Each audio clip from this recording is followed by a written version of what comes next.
नमस्कार दोस्तों, स्वागत है हमारे YouTube channel Lit Math Lab पर। अब आज हम सर्कल्स के क्वेश्चंस करने जा रहे हैं क्लास 10th के। तो अब इतना टाइम तो है नहीं कि हम सारे क्वेश्चंस करें। वैसे 10.2 में ही है बेसिक जो अच्छे क्वेश्चंस हैं सर्कल्स के, और 10.2 में भी टोटल 13 के अराउंड क्वेश्चंस हैं। उनमें से कुछ क्वेश्चंस हैं, 7 या 8 9 क्वेश्चंस हैं जो इंपॉर्टेंट है, मैं वो छांट के लाया हूँ, जिससे कि आपको हेल्प मिले उन क्वेश्चंस को करने में, और एग्जाम में आए तो भी आप कर पाए। ठीक है, चलिए शुरू करते हैं। पहला क्वेश्चन है, prove that the tangent drawn at the ends of a diameter of a circle are parallel. ये प्रूव करना है। ठीक है, हमको क्या प्रूव करना है पहले ये समझते हैं। वो ये कह रहा है कि जो टेंजेंट्स हैं एक सर्कल के डायमीटर के एंड पे, अगर मैंने डायमीटर ये लिया तो डायमीटर का एंड ये है, ये एक पॉइंट ऑफ कांटेक्ट, ये एक पॉइंट ऑफ, तो यहाँ पे एक टेंजेंट होगी और एक यहाँ पे टेंजेंट होगी। तो ये जो दोनों लाइंस खींची है मैंने, अब इनको सबको मैं नाम दे देता हूँ। इसका नाम ओ ए बी, ये लाइन हो गई एक्स एक्स डैश, ये लाइन हो गई वाई वाई डैश। तो ये दोनों जो लाइन है मुझे क्या प्रूव करना है, मैं लिखूंगा to prove X X dash is parallel to Y Y dash. मुझे ये प्रूव करना है, ठीक है। और हमने क्या क्या बनाया, ये सेंटर ओ है, और पॉइंट ऑफ कांटेक्ट इधर वाला ए है, पॉइंट ऑफ कांटेक्ट इधर वाला बी है। आप ये एग्जाम में लिख सकते हैं यहाँ पे कि जो सेंटर का O is the centre of the circle and A and B are the points of contact of the tangent y y dash and x x dash respectively। ठीक है। अब इसके बाद हम क्या करेंगे, हमको प्रूव करना है। तो पहली चीज हमारे पास, मैंने बताया आपको, हमारे पास सिर्फ दो ही थ्योरम्स हैं। ठीक है, दो थ्योरम्स कौन कौन सी हैं। पहली थ्योरम कहती है कि अगर टेंजेंट है और वहां से पॉइंट ऑफ कॉन्टेक्ट से मैं सेंटर को मिलाऊं तो 90 डिग्री बनेगा। उसी का यूज यहाँ पे हो जाएगा। चलिए, तो हम क्या करेंगे, लिखेंगे कि इसको मैं एंगल दे देता हूँ Y A O, angle Y A O is equals to 90 degree. साथ में angle Y dash A O, Y dash A कौन सा, ये है, ये भी कितना है 90 डिग्री, क्योंकि ये स्ट्रेट लाइन है, और अगर ये 90 है तो इसको भी 90 होना पड़ेगा। साथ में मुझे ये भी पता है कि angle X B O equals to 90 degree, और angle X dash B O is equals to 90 degree. ये अगर 90 है तो ये भी 90। ये हमें कहाँ से पता चला, इसका लॉजिक क्या है, थ्योरम 10.1 लिख सकते हैं। क्लियर है। तो ये हमको ये चार चीजें मिली हमको थ्योरम से। अब हमें इन्हें पैरेलल बताना है। तो मुझे ये पता है कि angle Y A O is equals to angle X dash B O. ये दोनों कॉम्बिनेशन मैंने क्यों लिए, ठीक है। इसको मैं दे देता हूँ 1, इसको 2, इसको 3, इसको 4, और ये जो आया हमारे पास फ्रॉम 2 एंड 4, इससे हमें ये मिल गया। ये एंगल्स का मैंने पेयर क्यों लिया, क्योंकि मैंने आपको पिछले जो वीडियो बनाई थी मैंने उसमें आपको बताया था अल्टरनेट इंटीरियर एंगल का कॉन्सेप्ट। ठीक है, ये अल्टरनेट इंटीरियर एंगल होते हैं ये। तो ये वाला एंगल और ये वाला एंगल अल्टरनेट इंटीरियर एंगल है, और ये इक्वल होते हैं। तो मुझे ये पता चला कि वाई ए ओ, ये वाला एंगल और ये वाला एंगल, ये दोनों इक्वल लिख दिए मैंने अभी। ठीक है, फिर मैं लिखूंगा फ्रॉम 1 एंड 3। 1 एंड 3 से क्या मिल जाएगा मुझे, angle Y dash A O is equals to angle X B O. मतलब वाई डैश ए ओ मतलब ये वाला एंगल और ये वाला एंगल। अब खुद ही देखिए ये एंगल इक्वल है, तो ये जो मैंने लिखा है यहाँ पे, मैंने किस लॉजिक से लिखा कि भाई इक्वेशन हमारी अगर इक्वल है, उनके राइट हैंड साइड इक्वल है 1 और 3 में, तो उनकी लेफ्ट हैंड साइड भी इक्वल होंगी। लेकिन है बेसिकली ये अल्टरनेट इंटीरियर एंगल। और जब अल्टरनेट इंटीरियर एंगल इक्वल होते हैं तो लाइंस क्या होती हैं, पैरेलल होती हैं। और अगर लाइंस पैरेलल हैं तो अल्टरनेट इंटीरियर एंगल्स इक्वल होंगे। ठीक है, तो लिखेंगे hence alternate interior angles are equal, therefore, और जो भी लिखना आपको लिख सकते हैं, Y Y dash is parallel to X X dash. और ये हमारा क्या हो जाएगा, hence, ठीक है। तो इस तरीके से आपको क्वेश्चन को करना है, इसमें कुछ भी ज़्यादा नहीं है। आप देखेंगे बेसिक हमारा जो नॉलेज है वही लगा है कि 90-90 वाला कॉन्सेप्ट लगा। थ्योरम कौन सी लगी, सिर्फ एक थ्योरम लगी है 10.1। उसके अलावा बाकी हमने पूरा बेसिक जो हमारा नॉलेज है, प्रीवियस नॉलेज है, उसका यूज़ किया और उससे ये क्वेश्चन बड़ी आसानी से हो गया। बस इसमें लिखने की, देखो लिखने की कला लगती है इसके अंदर, ठीक है। अगर आपको ये पता है कि ट्रायंगल के क्वेश्चन, सर्कल्स के क्वेश्चंस, है ना, इन क्वेश्चंस को जो है ना, तो इसमें कला लिखने की, क्या लिखना क्या है, तो गिवन, टू प्रूव, इनको सिस्टमेटिक आप लिखेंगे ना, तो कोई मार्क्स नहीं काट सकता। और दूसरी चीज, आपको लॉजिक पता हो, बस लॉजिक क्या, जो बार बार यूज होते हैं, वही आपने 9th क्लास में पढ़ा, लाइन्स एंड एंगल्स करके एक चैप्टर था, उस चैप्टर में पढ़ा, वही सारे लॉजिक्स तो लगने हैं, और कुछ एक्स्ट्रा तो होगा नहीं। क्वेश्चंस में जो डेटा गिवन होता है, उसी के अंदर से क्वेश्चंस निकलते हैं, उसी से पूरे क्वेश्चन सॉल्व हो जाते हैं, और कुछ एक्स्ट्रा बाहर से नहीं लगता है।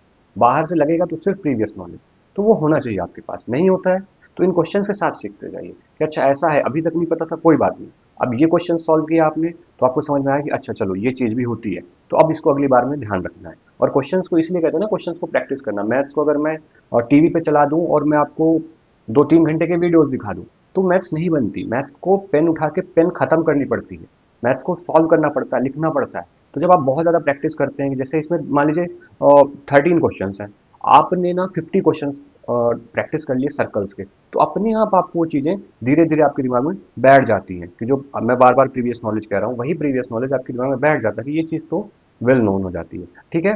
तो इस तरीके से करें, प्रैक्टिस करें क्वेश्चंस। अगर कोई चीज़ आपको नहीं बनती थी, लेकिन आपने देखा और पता चला आपको नई चीज़, तो उसको दिमाग में रखने की कोशिश करें कि ओके, मुझे ये चीज़ नई पता चली है और ये ऐसे ऐसे होती है, ठीक है। इसी तरीके से अच्छे से क्वेश्चंस को समझते हुए चलेंगे।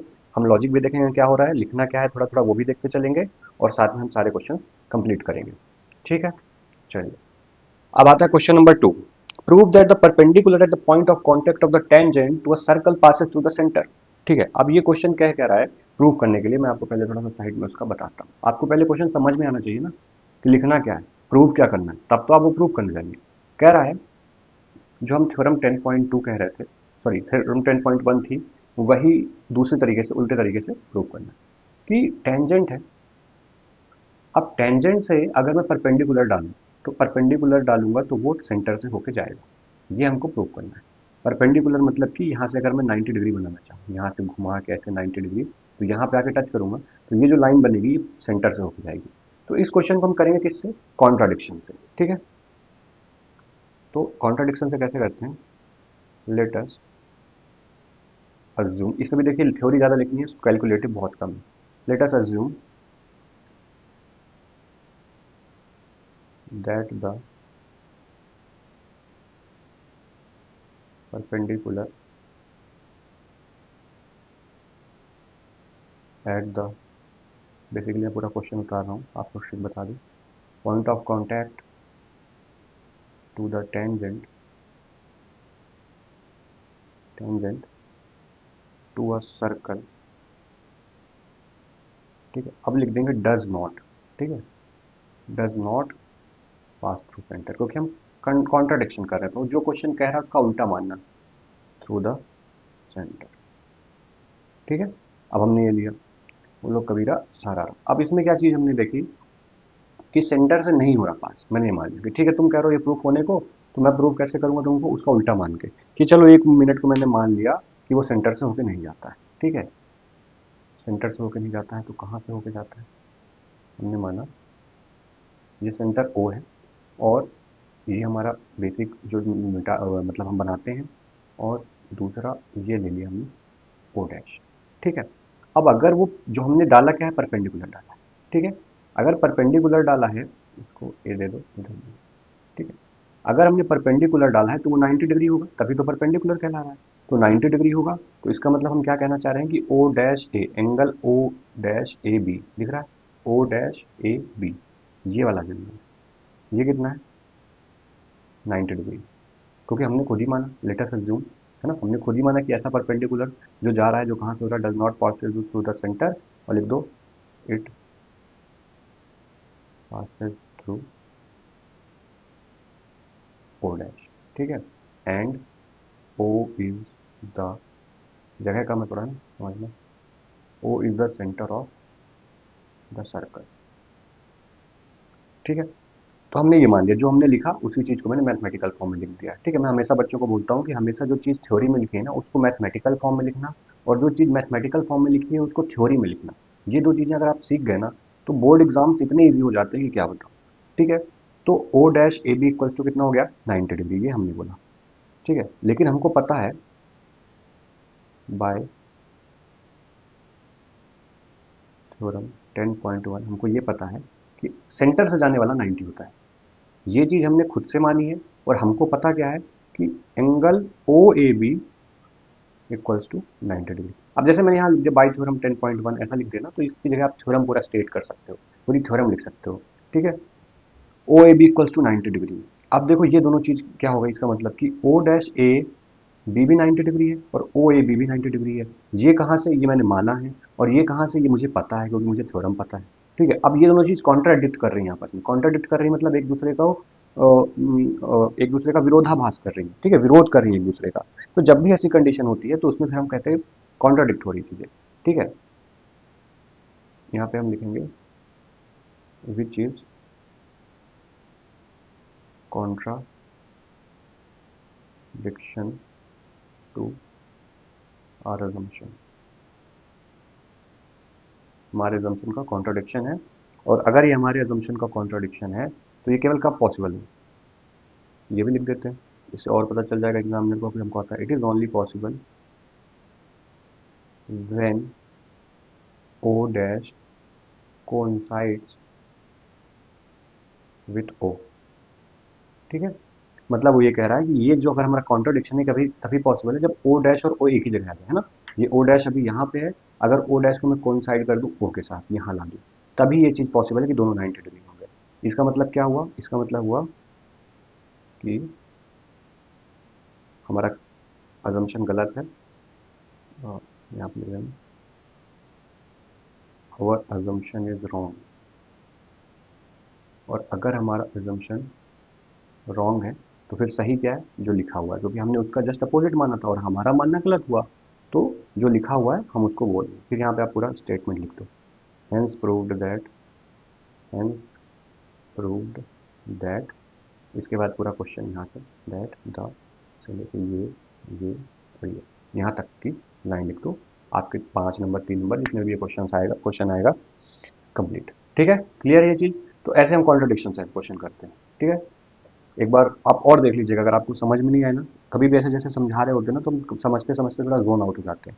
तो एक बार फिर से उसको क्विक रिवीजन के लिए ना वापस वीडियो को चला सकते हैं, क्योंकि रियल क्लास क्लास में जो होते हैं और ऑफलाइन क्लासेस होती हैं उसमें तो ऐसा होता है कि अ, आप वापस नहीं जा पाते तो आदमी दोबारा समझा देता है। इसमें तो अच्छी हमारे पास सुविधा है, सुविधा ये है कि आप वीडियो को वापस से देखेंगे तो आपको और अच्छे से समझ में आ जाएगा। ठीक है, चलिए अगला क्वेश्चन देखते हैं। The length of a tangent from a point A at a distance 5 centimeter from the center of the circle is 4 centimeter. Find the radius of the circle. ठीक है, अब क्या कह रहा है, एक सर्कल है, length of a tangent from a point A है, और पॉइंट ए की डिस्टेंस 5 सेंटीमीटर, कहाँ से 5 centimetre, from the centre of the circle. तो सेंटर ऑफ सर्कल मैंने मान लिया ओ, तो ओ से ए की डिस्टेंस देकर रखी है 5 सेंटीमीटर। ठीक है, और क्या दे रखा है कि लेंथ ऑफ टेंजेंट, यहाँ से जो है तो टेंजेंट भी जा रही है। ठीक है, यहाँ पे मेरे सपोज दैट इसको ठीक है, is 4 centimetre. Length of tangent देखिए, the length of tangent from point A की डिस्टेंस, अब ए के बाद एट लग गया ना तो ये अलग सेंटेंस हो गया। ठीक है, ये from a point is 4 centimetre, मतलब टेंजेंट की लेंथ कितनी है, 4 centimetre. Find the radius of circle, तो रेडियस क्या होगी, इसको मिलाएंगे तो, और इसको मिलाएंगे तो यहाँ पे कितना बन जाएगा बच्चों, 90 डिग्री। किससे, हमारे थ्योरम 10.1 से। अब इसमें हम क्या लगा सकते हैं, पाइथागोरस थ्योरम। कौन सा थ्योरम, पाइथागोरस। तो हम लिखेंगे बाई पाइथागोरस थ्योरम। क्या होगा, अब ये 90 डिग्री तो उसके सामने वाला क्या कहलाता है, हाइपोटेन्यूस, तो ये हाइपोटेन्यूस हो गया। मतलब ए ओ का स्क्वायर इज इक्वल्स टू बाकी जो दो साइड होती है उनका स्क्वायर का सम, यानी ए बी का स्क्वायर प्लस ओ बी का स्क्वायर। और ओ बी ही क्या है, यहाँ पे रेडियस है। ठीक है, तो ओ ए की वैल्यू रख दी 5 का स्क्वायर, ए बी की वैल्यू रख दी 4 का square plus O B square. Clear है, 5 का स्क्वायर 25, 4 का square 16 plus O B square. तो O B square is equals to 25 minus 16 which will be 9, और दोनों तरफ स्क्वायर रूट लेंगे तो ओ बी की वैल्यू कितनी आ जाएगी, 3। माइनस में नहीं ले सकते हम क्योंकि डिस्टेंस है। ठीक है, तो यहाँ पे ओ बी आ गई 3 सेंटीमीटर और ओ बी ही रेडियस थी तो रेडियस की वैल्यू आ गई। यही आपका आंसर हो जाएगा। इसको अच्छे से सजा के लिख लेना। ठीक है, ये सीधा मैंने बाई पाइथागोरस थ्योरम लिखा है, आपको पहले ये चीज़ भी प्रूव करनी है कि ये 90 डिग्री है and which is A O B is a right angle triangle, ऐसा भी लिख देना, ठीक है। उसके बाद ये अप्लाई करना है और यहाँ पे लास्ट में लिख देना है कि O B is radius and radius is equal to 3 centimetre, box बना के आंसर। क्लियर है? चलिए अगला है two concentric circles are of radii 5 centimetre and 3 centimetre. तो बना लो भैया, दो कॉन्सेंट्रिक सर्कल है, मतलब दोनों का सेंटर एक ही है। थोड़ा सा सर्कल समझ रहे हो ना, ठीक है। एक की रेडियस 5 है और एक की रेडियस 3 है। अब कह रहा है find the length of the chord of the large circle which touches the smaller circle. अब यहाँ से हमको एक टेंजेंट बनाती हुई एक लाइन खींची, ठीक है, ये ऐसा।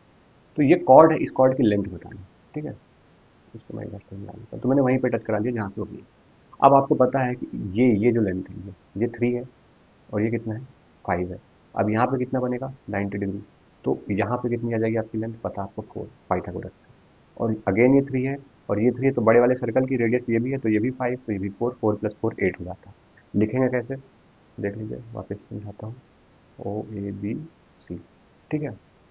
हम लिखेंगे in triangle O A B angle O B A equals to 90 degree. कहाँ से पता चला हमको ये चीज़, ये हमको पता चला थ्योरम 10.1 से। और अगर ये 90 डिग्री है मतलब triangle O A B is right angled triangle, और राइट एंगल ट्राइंगल है तो फिर बाय पाइथागोरस थ्योरम क्या हो जाएगा बच्चों, जो ये 90 डिग्री है, जो 90 के सामने वाला होता है वही हाइपोटेनस होता है। मतलब ओ ए का स्क्वायर इज इक्वल्स टू बची हुई दो साइड का ओ बी का स्क्वायर प्लस ए बी का स्क्वायर। अब ओ ए 5 है क्योंकि बड़े वाले की रेडियस है, ओ बी छोटे वाले की रेडियस है जो कि 3 है, तो ए बी बचेगा। और यहाँ से ए बी की वैल्यू मैं डायरेक्ट लिख रहा हूँ, कितना आ जाएगा 4 सेंटीमीटर। सिमिलरली हम दूसरा वाला ट्राइंगल लेंगे, ट्राइंगल ओ बी सी, उसमें हमको पता है कि angle O B C equals to 90 degree. फिर यही सेम चीज़ कि ओ बी सी एक राइट एंगल ट्राइंगल है और वहाँ पे भी निकालोगे तो वहाँ से बी सी की वैल्यू कितनी आ जाएगी 4 सेंटीमीटर। और आपको कॉर्ड की लेंथ निकालना है, मतलब ए सी निकालना है, और ए सी को मैं लिख सकता हूँ A B plus B C. जैसे इसको समझ में आती है ए सी, इस पूरे की लेंथ निकालना है, तो क्या मैं इसको A B plus B C नहीं लिख सकता, ठीक है। अब ए बी की वैल्यू आपने यहाँ पे निकाल ली है जो कि है 4, और बी सी की वैल्यू यहाँ पे निकाल ली जो कि 4, तो ए सी की हो जाएगी 8 सेंटीमीटर, और यही इसकी हो जाएगा आंसर। ठीक है, क्लियर है चीज। क्वेश्चन नंबर 5, ठीक है, अच्छे से समझते चलेंगे। फ्रेम में तो है ना ये, आई होप हो। A quadrilateral ABCD is drawn to circumscribe a circle. Prove that AB plus CD equals to AD plus BD. अब AB plus CD ये आमने सामने की side is equals to AD plus BC, ये वाली side को उनको प्रूव करना है, ठीक है। अब इसमें क्या लेंगे, वही सिंपल लॉजिक हमारा बार बार लगेगा। क्या पता चलेगा कि हमको पता है इन क्वाड्रिलेटरल ABCD क्या चीज़ पता है हमको, कि DS equals to SR। DS equals to SR क्यों, क्योंकि टेंजेंट्स फ्रॉम पॉइंट डी, ध्यान से देखोगे तो आपको समझ में आएगा कि ये डी पॉइंट से दोनों टेंजेंट है, डीएस और डी आर। और टेंजेंट क्या होती है, एक ही पॉइंट से इक्वल होती है। ये कैसे पता चलता है हमको, थ्योरम 10.2 से पता चलता है, ठीक है। अब D S equal to S R हो गया। सिमिलरली हम लिखेंगे डी एस ए से लेते हैं, ठीक है। तो ए एस और A S is equals to A P हो जाएगा। अब बी पॉइंट से लेते हैं, तो बी से क्या बनेगा आपका, B P equals to B Q equals to B P.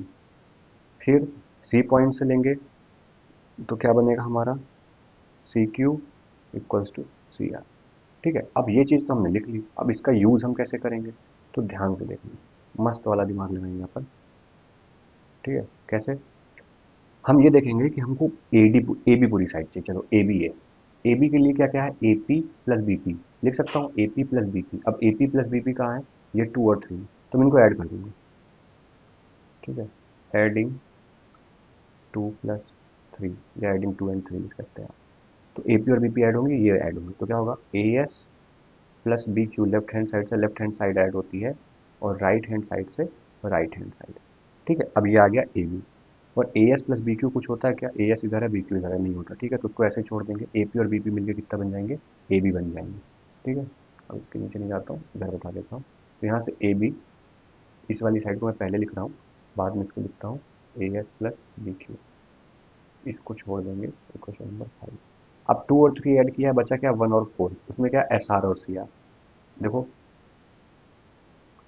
S R और C R, D S equals to D R होगा, सॉरी है ना, D S equals to D R होगा, वही ये डी आर होगा। ठीक है, तो D R plus C R कर लेंगे, तो D R plus C R क्या हो जाएगा, डी सी बन जाएगा। ठीक है, तो एडिंग 1 + 4, 4 ऐड करेंगे तो लेफ्ट हैंड साइड से लेफ्ट हैंड साइड, मतलब D S plus S Q is equals to D R plus C R, और यहाँ डी आर और सी आर मिलकर बनेंगे डी सी। तो मैं डी सी को इस साइड लिख लूँगा, बचेगा क्या D S plus S Q. ये क्वेश्चन नंबर 6। अब हमको क्या चाहिए था, A B plus C D ही तो चाहिए था, और ये ए बी है, डी सी और सी डी सेम चीज़ होती है। तो ए बी और सी डी को मैं ऐड कर दूंगा, मतलब 5 + 6 ऐड करूंगा तो क्या आएगा, A B plus C D is equals to A S plus B Q plus D S plus S Q. अब इसमें देखो A B plus C D तो इधर वाला साइड बचेगा ही बचेगा, इधर क्या हो जाएगा ए एस और डी एस, ए एस और डी एस में क्या बनते हैं बच्चों, ए डी। ठीक है सर, ए एस यूज़ कर लिया, डी एस, और बी क्यू और S Q, C Q, C Q. ठीक है, तो बी क्यू और सी क्यू को ऐड करके क्या बन जाएगा, बी सी। ठीक है, तो ये हेंस प्रूव, यही प्रूव करना था, A B plus C D, A B plus C D, A D plus B C, A D plus B. Clear है। तो इस तरीके से आपको क्वेश्चंस को करना है, थोड़ा थोड़ा सही दिमाग लगेगा और वही नॉलेज। ठीक है, इस पूरे उसमें कौन सी थ्योरम काम आई, थ्योरम 10.2। हर क्वेश्चन में दो में से ना एक थ्योरम लगेगी, दो ही थ्योरम है, तो सबसे अच्छा प्रॉफिट आपके पास ये है कि आपको पता है उन दोनों में से एक तो यूज आने वाली है। ठीक है, मोस्ट ऑफ द टाइम। चलिए अगला क्वेश्चन देखते हैं। अगला, in figure X Y and x dash y dash are two parallel tangents to a circle with center O and another tangent AB with point of contact C intersecting x y at prove that AOB equals to 90 degree. ये AOB देखो ध्यान से, AOB मतलब ये वाला angle पूरा आपको कितना होता है ना, 90 डिग्री। तो मैं क्या करूँगा, O से C को मिला लूँगा, मिला लिया।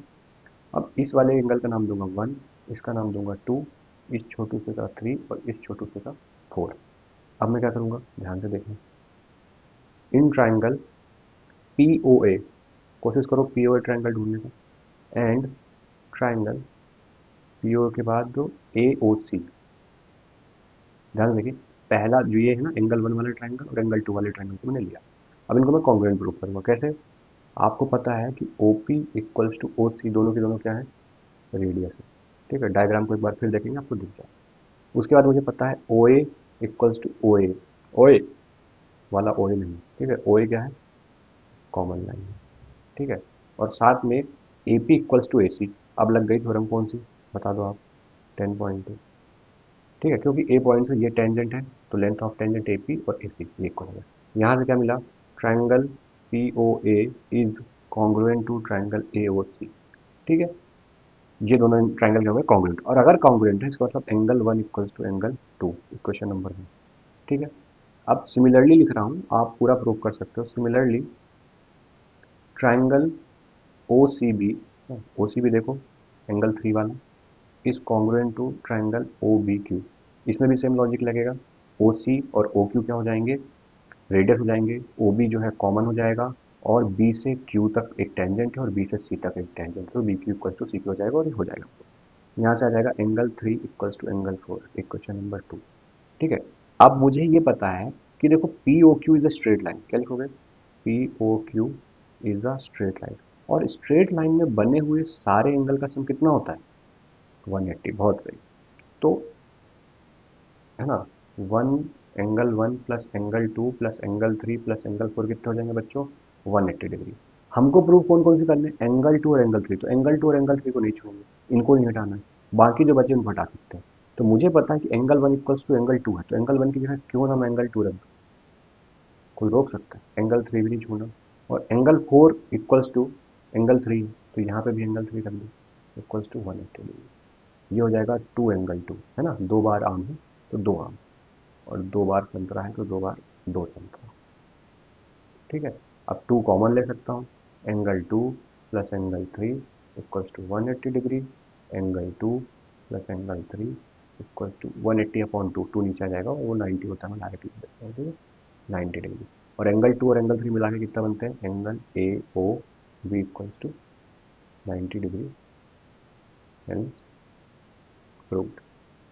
ठीक है, इस तरीके से क्वेश्चंस को करना है। आई होप समझ में आ रहा होगा, मज़ा आ रहा होगा।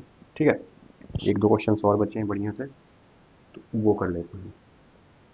Prove that the angle between the two tangents drawn from an external point to a circle is some supplementary to the angle subtended of the line segment joining the points of contact of the center। क्या कहना चाह रहा है, ध्यान से पढ़िए। Prove that the angle between the two tangents drawn from an external point, बाहर एक external point बनाए, इससे क्या कर रहा है, दो टेंजेंट भी डालो।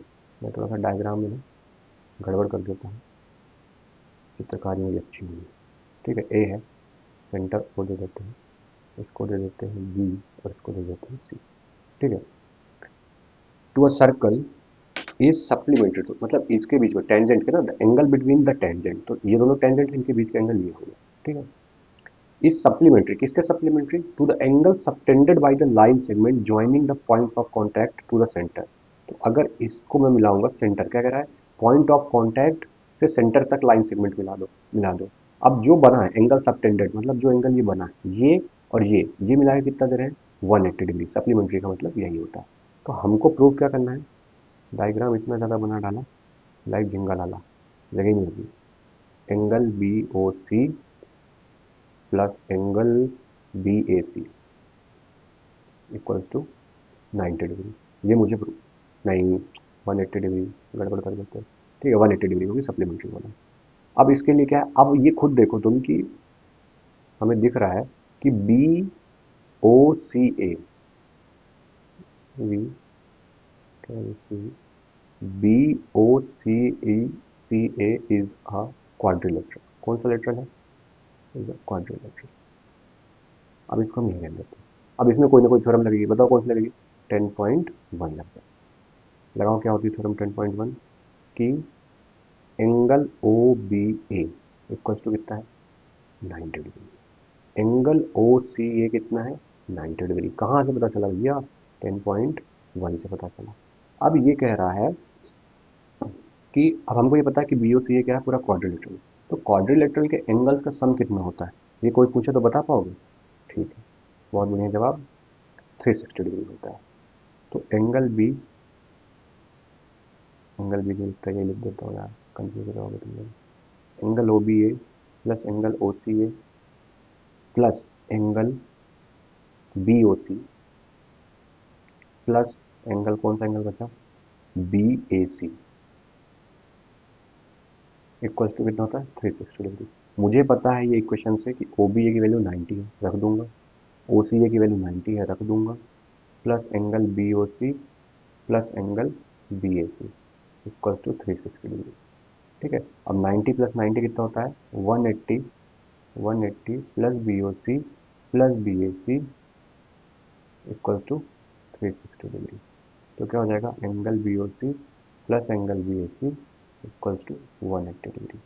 और यही हमको प्रूव करना था। देखो हमने पहले ही लिख दिया था टू प्रूव। और ये टू प्रूव का फायदा क्या पता तुमको बच्चों, टू प्रूव का फायदा ये है कि ये जो इस तरीके से प्रूव करना है ना, इसको हमने सीधा सीधा कैसे लिख दिया, मैथमेटिकल फॉर्म में। तो जैसे ही ये प्रूव होगा मेरे को लिखना पड़ेगा हैंड प्रूव बस, और ये हमारा आंसर हो जाएगा। ठीक है ना जादू। ठीक है, बहुत ईजी क्वेश्चन था ये तो।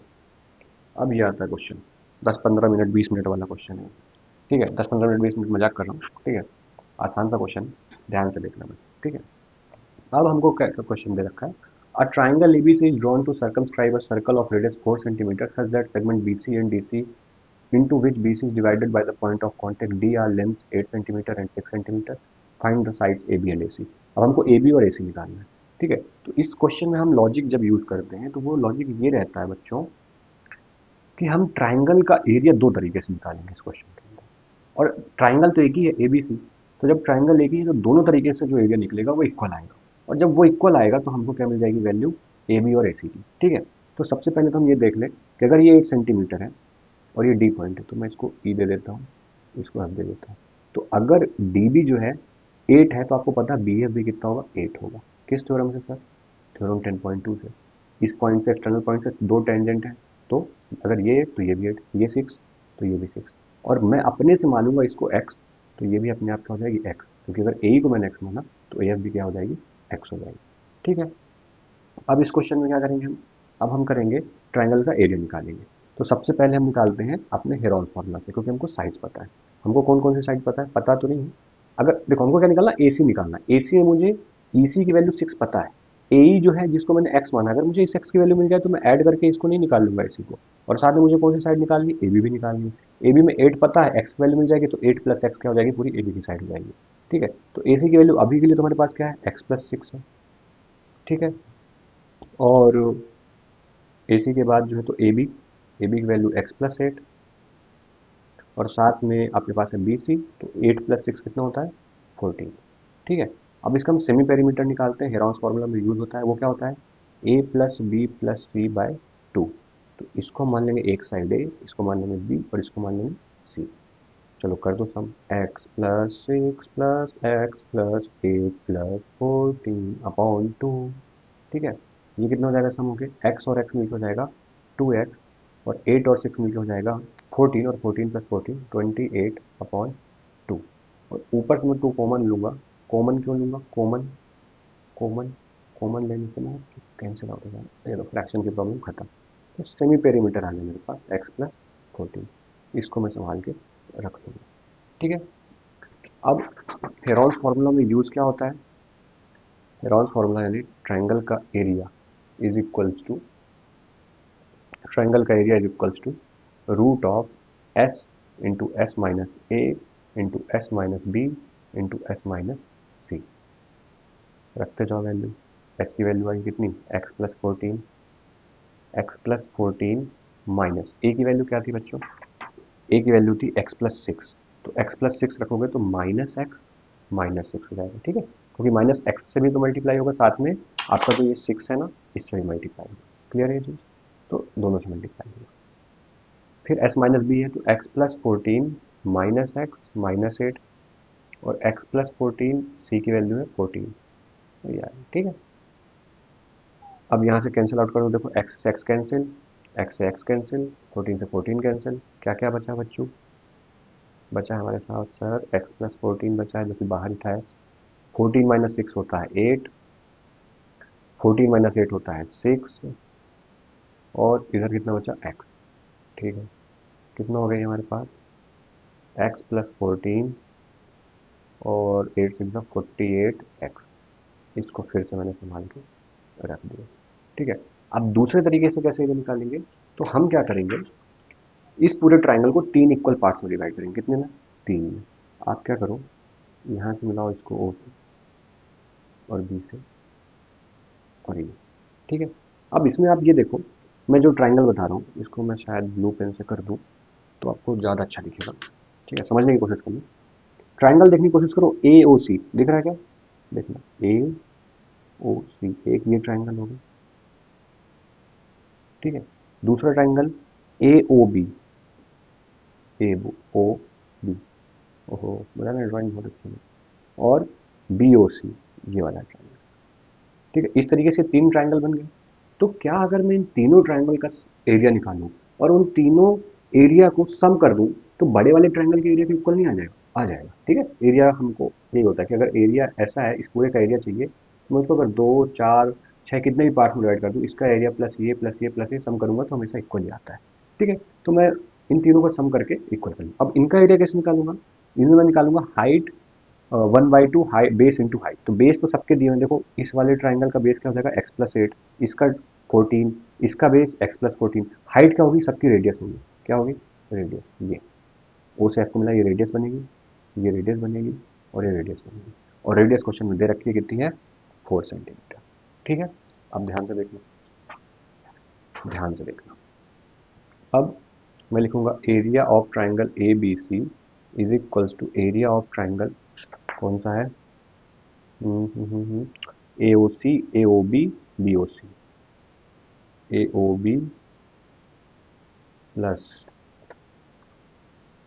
ए O C AOC plus BOC, ठीक है। तो AOB कह रहा है 1/2 इंटू बेस कितना है, बेस है AOB में x+8, x+8, और हाइट कितनी है 4 सेंटीमीटर क्योंकि वही रेडियस है।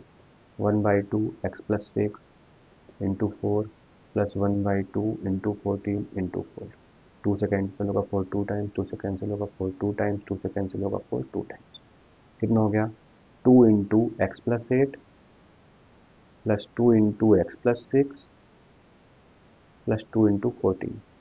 चलो इसको ओपन कर लो, 2x+16 प्लस 2x+12 प्लस 28, ठीक है। कितना हो जाएगा 2x+2x कितना हो जाएगा 4x, 16 12 28, 28 प्लस 28 40 56, ठीक है। यहाँ से अगर मैं 4 कॉमन लूँगा तो कितना बचेगा x+14, ठीक है। 14 चौको 56। अब ये एरिया है हमारा ABC का और ऊपर भी आया था ABC का, इसको मान लो अल्फा। इक्वेशन का नाम देना कुछ भी दे दो ना, मोनू मोनू जो देना हो आपको, ठीक है। अब ये दोनों ट्राइंगल ABC के एरिया है तो ये दोनों इक्वल होंगे, तो इनके लेफ्ट हैंड साइड इक्वल है तो राइट हैंड साइड भी इक्वल होंगे, तो क्या आ जाएगा 4 into x+14 is equals to root of, क्या था भूल गया, 48x इंटू x+14, 48x और x+14 ये। अब हम क्या करेंगे, रूट हटाना है, सॉल्व तो कर नहीं सकते ऐसे, तो सॉल्व करने के लिए हमारे पास कुछ टूल्स होते हैं मैथ में जिनको हम यूज़ कर सकते हैं स्क्वायरिंग द बोथ साइड्स, बहुत काम के टूल्स हैं, यही ना होते तो कैसे सॉल्व करते हैं ऐसी चीज़ें, सोचो।